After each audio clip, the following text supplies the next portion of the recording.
fixtures and bulbs where the price is low. I love their selection. I save money buying online. I can help and give suggestions. I'll get you light bulbs there on time. It's the number one place where lighting is sold. We ship within one day. We're 1000bulbs.com.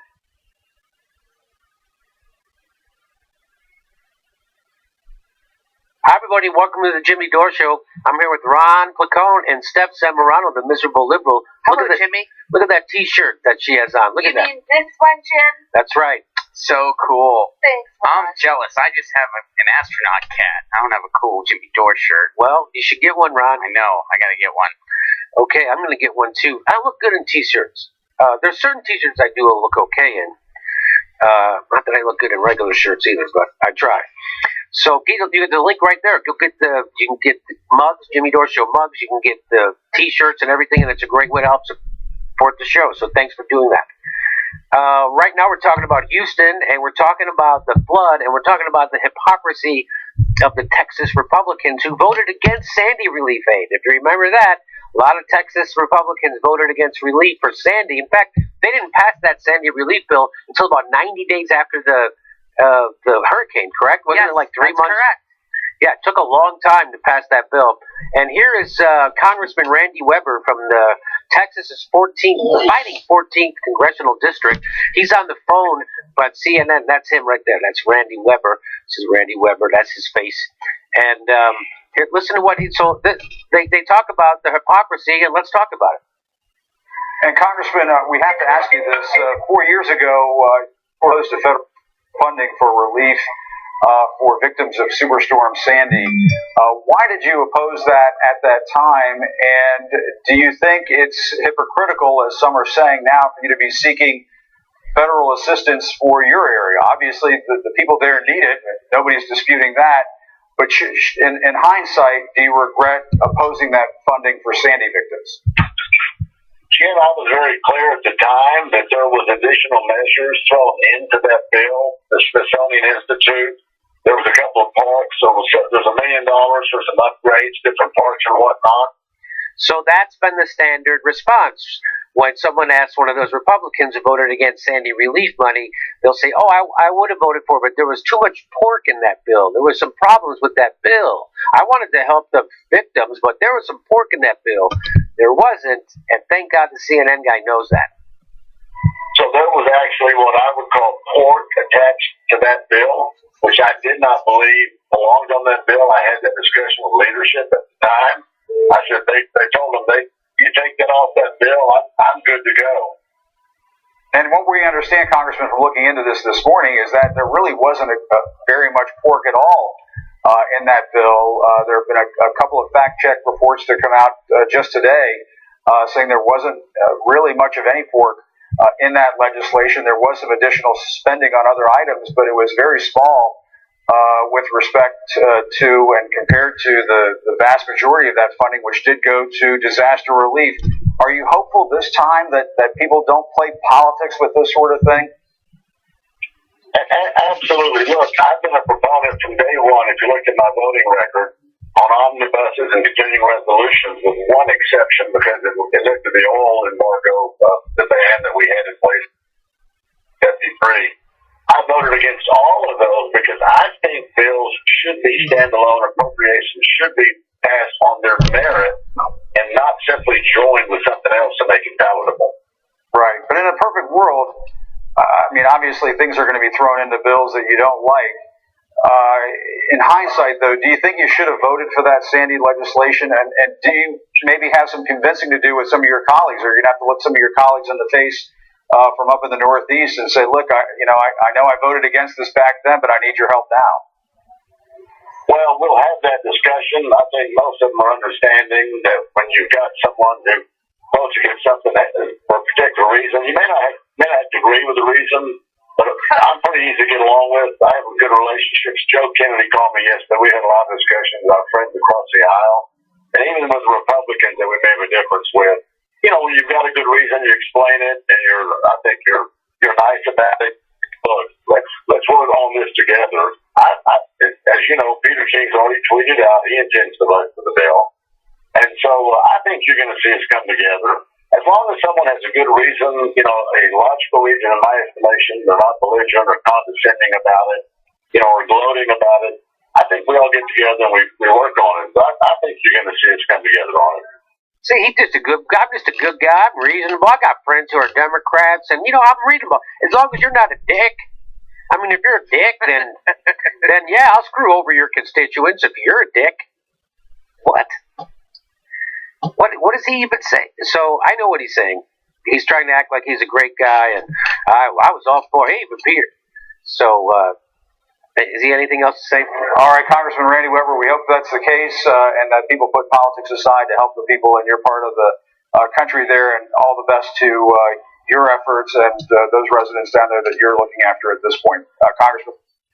Well, that was it. Okay, so yeah, it's nice. Yeah, we have put aside our differences, politics, and I hope we can come together. Unlike what I wouldn't come together before, but now I'm going to come together because it's happening to me. And as all Republicans, I don't understand a problem until it affects me personally. My mama always said, "Do as I say, not as I do." So vote for this. Do as I say, not as I do, and that's why everybody should vote for this. So, turns out there's not a lot of pork. But then he let him off the hook. He didn't make him answer the question. He let him off the hook. He kept talking. So now, should we go right to Ted Cruz? Yes. So here's Ted Cruz. Katie Tour asked him the same question. Final question, Senator. I know you're busy, and I want to let you get back to doing everything you can out there. But a lot of people are pointing out that you voted against aid for Sandy after that catastrophic storm up in the Northeast, that package back in 2012. And they're pointing at you and saying you're asking for money now when you weren't willing to help the people in the Northeast. What do you have to say to them? Well, look, there's time for political sniping later. I think our focus needs to be on this crisis and this disaster. These are people who needed money and who needed funding right after that storm. I covered those people. Many of them, just like those in Houston, lost absolutely everything they owned. Well, Katie, of course that's right. And the accurate thing to say is that I and a number of others enthusiastically and emphatically supported hurricane relief. The hurricane relief and disaster relief has been a vital federal role for a long, long time, and it should continue. The problem with that particular bill is it became a $50 billion bill that was filled with unrelated pork. 2/3 of that bill had nothing to do with Sandy. And what I said then and still believe now is that it's not right for politicians to exploit a disaster and people are hurting to pay for their own political wish list. Disaster relief needs to be focused on the victims of disaster relief, and I supported that for Sandy, disaster relief there, and I would support that anywhere there's a major disaster without getting distracted by political unnecessary pork spending. Okay, so I don't know what happened. Did she let him off the hook after that? Yes, she did. That was it. So that was that. She followed up with a question about, I hope your family is doing well. Oh. Well, at least she asked one question. What else? What can you say? So he did say sniping. She interrupted him, stopped him. So I guess that's about all. And then he knew once she interrupted him that one time that she was not going to interrupt him again. He knew that was okay. Oh, okay. You're going to do pushback on the Republican today. Okay, well, it's only once. Because if they push back on him twice or 3 times, he would never come on MSNBC. But there he is. He's on there. Anything? Of course. Look, I was all about, I was totally fine with FedExing a bucket up there to try to help people out, but they needed actual resources, and fuck that. So enough with your political sniping. Well, how about we showed in the other clip that the CNN reporter said, no, actually, we did some fact-checking on that bill, and it turns out there wasn't any pork at all. But moving on. He just moved on. But Katie Tour did not have that information. So, kudos to her for at least bringing it up and pushing back and saying it's not political sniping. But I wish she would have had that information when she could have said, no, it wasn't pork. You're just making that up. I would love to see how Ted Cruz handled that. He probably just continued to lie. Well, here's the thing that, Texas is facing catastrophe, and they are now going to have to rely on the government Yeah. to help them. You mean they have to figure out that the government actually will work for the people? You mean they're going to have to use socialism now? They're going to use socialism now. So they're going to have first responders, meaning firemen and Coast Guard and policemen and what have you, and EMTs and all that. So that's called socialism. That's what that's called. It's called the government hires people to go help people. That's called socialism. That's what the Army is. That's what the Navy is. That's what the Coast Guard is. That's what firemen are.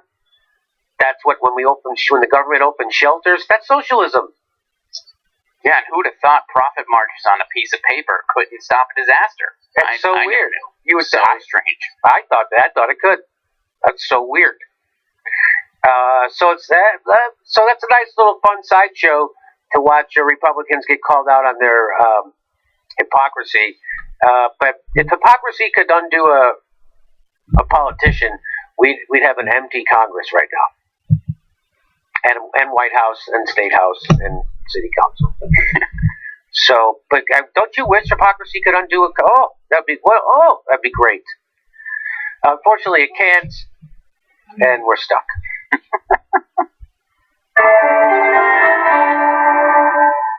Hey everybody, we have 2 live Jimmy Dore shows in September. September 25th, we're in San Diego, and September 18th in Burbank, California. Get your tickets right there. There's a link right there.